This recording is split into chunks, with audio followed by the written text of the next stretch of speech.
There could be a big shakeup in the Chiefs' wide receiver lineup, especially after a coach spoke up today about a player he really wants on the team.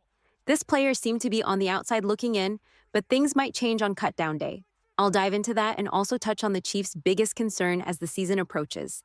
But first, let's talk about what's happening in the wide receiver room. Today, several assistant coaches spoke to the media, and there's a lot to unpack. Special teams coordinator and assistant head coach Dave Tube, whose full title some people forget, shared his thoughts on the wide receiver battle. There are a lot of guys fighting for a spot, and they're all in contention for the 53-man roster, especially as returners. Sky Moore is one of those players. He had a couple of solid kick returns in last week's preseason game, and Tao praised his effort, saying Sky showed the kind of determination you want in a kick returner. Tube wanted Sky to return a punt as well, but by the time he was ready, Ski had already been pulled from the game to rest for offense. However, even though Ski had those solid returns, it was interesting that Tube didn't mention him when asked about the primary returners for the team. Instead, Tube seemed more excited about McCole Hardman and Nico Riggio. He spoke highly of Nico, saying, "I'll be pounding the table for that guy. I love him." That's some strong praise. Nico had the best punt return against the Lions, which was a definite plus. So the big question is, can Nico contribute enough on offense to earn a spot over someone like McCole Hardman or Sky Moore? I'll share my thoughts on the returner options in a bit, but first let's talk about the other returner options Tube mentioned: Carson Steele and Deneric Prince. Steele is a strong candidate to make the running back room. Tobe likes the idea of having a bigger-bodied returner, which could be Steele or Prince. Matt Nagy, the offensive coordinator, shared his thoughts on both of these guys. Steele had a big run in the first preseason game and has been putting in the work to learn the offense. Prince, on the other hand, is a tough, quiet player who works hard and had a great run down the sideline last week. Both players are making a case for themselves. Another name that came up was rees-zammit.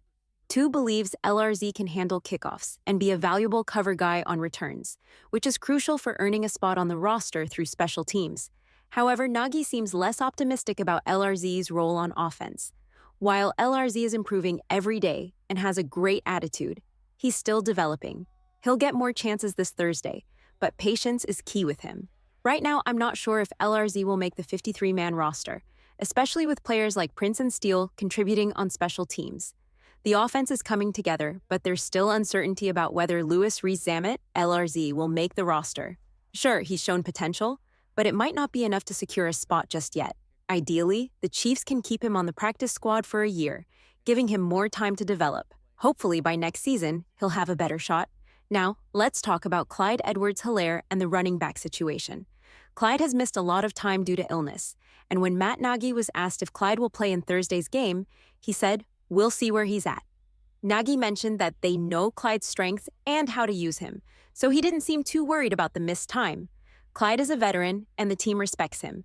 With everything going on, Nagy hopes Clyde knows that he and his teammates have his back. But honestly, Clyde's status is still uncertain when it comes to making the 53-man roster. His health will be a key factor to watch. Another player to keep an eye on is McCole Hardman. Like Clyde, McCole has been in the league for about 5 years, and both are here on veteran minimum deals. McCole hasn't had a chance to return a kickoff in a game yet, but he's optimistic that the new rule changes could lead to some exciting returns. He's also seen growth in players like Rashee Rice, who has taken on a leadership role, and Xavier, who is showing great speed but will face the usual rookie learning curve. This year, things are different for McCole. The wide receiver room is pretty established, so he's just trying to carve out a role and make the most of any opportunities he's given. He's aware that with cutdown day approaching, nerves can start to creep in, and that's true for him as well. As he put it, whatever happens, happens. He knows the system and feels he can contribute, especially with his speed on offense. But with cutdown day around the corner, he's feeling the pressure, just like everyone else. I've had McCole making the roster as the 5th or 6th wide receiver, possibly after Justin Watson and maybe Sky Moore, because of what he brings as a returner for kickoffs and punts. However, with him on a vet minimum deal, there's little financial risk for the Chiefs to move on from him.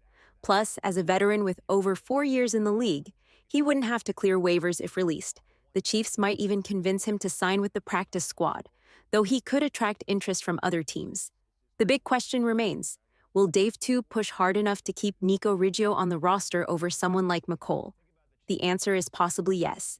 Tubb could really advocate for Nico, but Andy Reid will likely want to see more from Nico on offense to justify it. So Thursday's game against Chicago is crucial for both players. Nagy and Tube emphasized that the goal for Thursday is to put players in the best positions to succeed. They'll be watching how fast these guys can play while minimizing mistakes.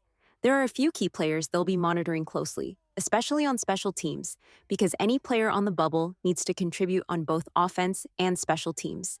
Before I move on to what might be the most concerning aspect of the roster, I want to mention that Dave Tube isn't worried at all about veteran long snapper James Winchester playing in the season opener. Winchester sustained an AC sprain in the last preseason game but finished the game after getting a shot in his shoulder. If this Thursday were a regular season game, he'd be ready to play. However, since it's just preseason, they're letting him rest, which is why they signed former K-State long snapper Randon Plattner to step in this week. We'll see how he does with Winchester out.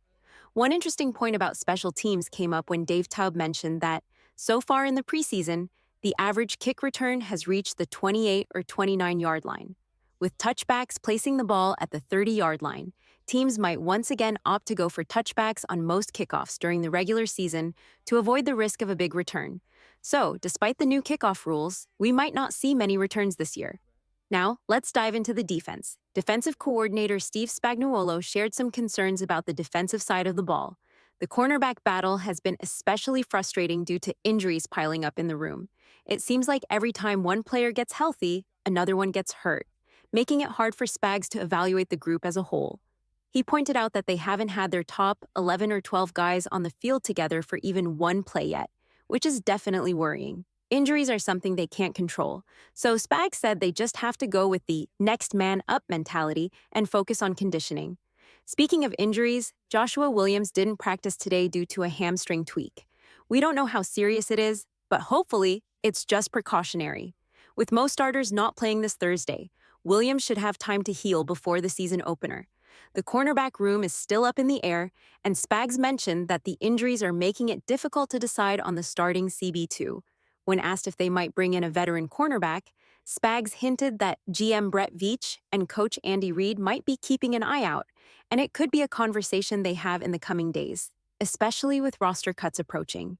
Ideally, Jalen Watson steps up. But with Stephen Gilmore off the table, there aren't many free agent options left unless someone gets cut when teams trim down to 53 players. Even the defensive backs who have made plays in the preseason are tough to evaluate because they've mostly been going up against backups, not starters. Spags said that, in the end, they might have to rely on gut feelings to make decisions. Another concern for Spags is the chemistry among the defensive players. Key players like Chris Jones, Nick Bolton, Brian Cook, and Justin Reed have all missed time during camp or the preseason. These guys are crucial to the defense, and they'll need to rebuild their chemistry in the next couple of weeks before the regular season starts. With all these concerns, injuries, chemistry, and uncertainty about the starting cornerback opposite Trent McDuffie, how worried are you about the defense?